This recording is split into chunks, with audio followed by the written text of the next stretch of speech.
Hello guys and welcome back to the show. You're here with your host Jarvan Washere. This episode is League of Legends feedback number 7. I hope you guys enjoy. If you guys haven't heard about this game League of Legends, I highly suggest you to join. There's millions and millions of players. There's no way these players could be wrong about this game. So, without further ado, let's get started with this awesome game. And if you're new to my channel, what I'm actually about to do is I'm going to be giving commentary on high level competitive play. Um, and as evident here is the master border, and here is the challenger border, and here is the diamond border. So, and here's the platinum. So this is all higher. Oh, my alarm just went off. Anyways, but yes, this is high ELO, and this is what you need to be watching in order to do better in your games. And as you can see, this bush was warded by the blue team, so it really helps give the blue team synergy in coordinating their attacks. So this game is about 15 minutes in. It started quite a while back, but it shouldn't really matter as much. So let's just watch and see if anything is interesting. Then maybe I'll go back and I'll comment, etc., etc. So yeah.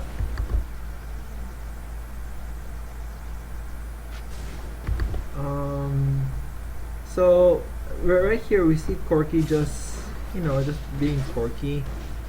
So what I really suggest though is not just watching but understanding what's happening here. Here the reason why Corky is not bot but mid is because the enemies are grouping at mid, and right now bot no longer has a tower to lane at. Their first tower is gone, so pretty much they have less vantage points there, which is why they're moving in onto mid. It's not quite clear why this tower was left like that, but it was probably because he was low. Either way, we can see Rise pushing top, even because he knows that all of the enemies are at mid, so he's gonna go group. However, he notices that there is Lulu here, and he quickly acts and turns on his ult. His ult gives him spell vamp, but however, we'll take a look at his score. It's 1 to 6, so that means he should be lower level. He should have less items, and she should have more items because she has more kills. So. And she also has more assists. While he has 0, he only has 1 kill. So basically, for out of his 6 deaths, he only has only one time in that whole entire amount of deaths he's had, he hasn't gotten anything. Barely anything. Not really nothing, but he hasn't gotten anything.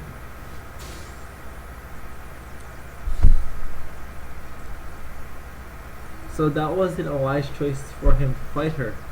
The best choice would have been to try dodge her spells and just move out of it. And as you always see in every single game, the players are always counter ward removing, anti-warding. I should actually say that sounds quite better. Speaking of that, as I was saying that, Elise knew where to find wards, and after that's where she used her sweeper. Unfortunately, due to her over aggressiveness in removing wards and her team being in the lead, she just walked into a blitz pool, which is very bad because there's dragons up, and it could offer the opportunity to get dragon due to her death. which would be very bad for red team.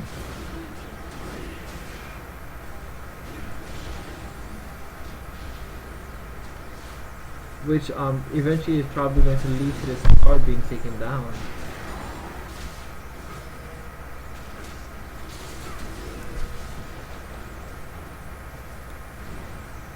Notice how even though Lee wanted to maybe steal red, what he chose to do was to back off because he couldn't fight, he didn't have enough HP.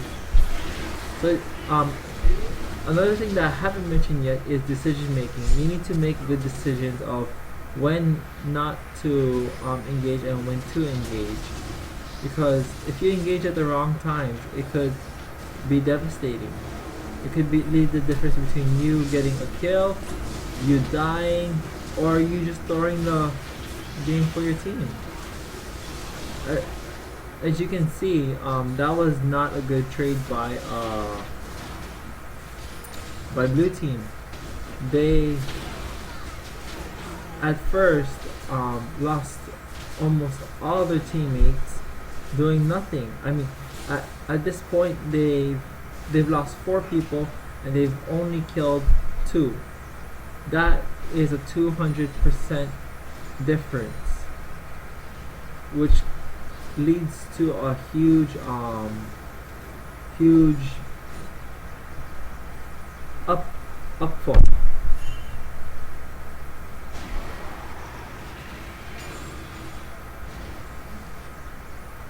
So let's take a look here. Blue team has got this warded, and that's really important. That ward just stays there and it just lasts there forever, and now it's gone. So as you can see, it's the 80 carry took out wards, and also the jungler took out wards, even the support. So everyone needs to play their role in taking out wards. You can't just assume everything's gonna work out magically. That's just not how League of Legends works. You have to actually play actively, not passively. And quite frankly, if you keep playing passively, like what I'm not saying to play aggressively. I'm saying to play passive aggressive, which is a combination of passive and aggressive.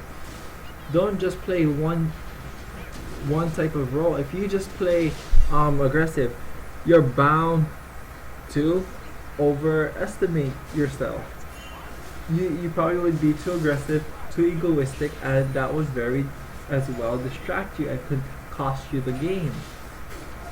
However, while playing too passive, the enemies will just take advantage of you, after you might make a mistake of taking it too lightly because you think it's okay when it's not.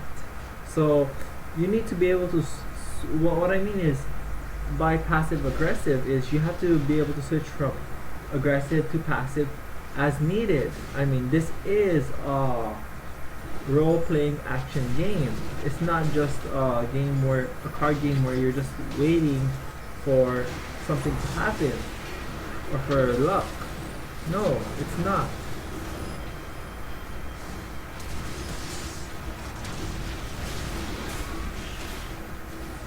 As you can see, the blue team was so deep while Riders was top and Lee is still at base. That's not good for the enemy team. Unfortunately, here goes Trish. She was playing too aggressively, which led to her death. So I think that's one of the key points I see in this game right now.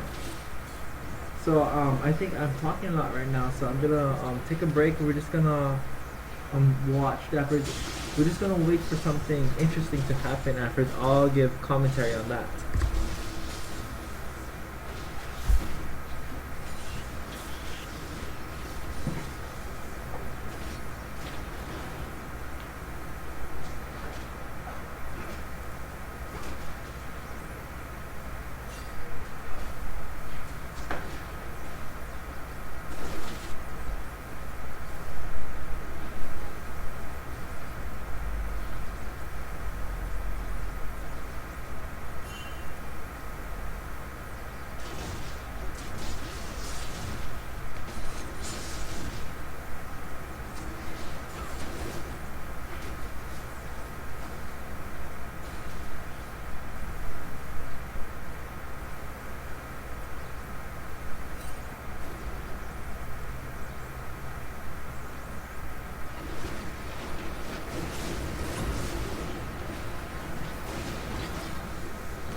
Okay, so just a few moments ago, we we still haven't seen anything really happen. Just right now, see how they play aggressive, then they back off. This is passive aggressive, knowing when to back off and go in. I, I have no idea why Rise is just trying to keep farming and farming. He has CC and and AoE, which could really help his team. Unfortunately, his team is getting tower dives, and this is not a happy situation. However, it is happy for them in a sense, because the enemy team, when they engage between two towers, which is not an ideal place to engage on. That's probably a #1 rule. You don't engage between two middle towers unless you know you're gonna win, which clearly they did not. So that's my timer. It's This game is almost up. So as I always say, the team that's winning has more objectives. And look here, looking here, red has 6 objectives while blue team only has 3, which is why blue team is losing. Okay, I think that's it. All I have for you folks. Hope you guys have a great week. This is Jarvan Washere. Peace.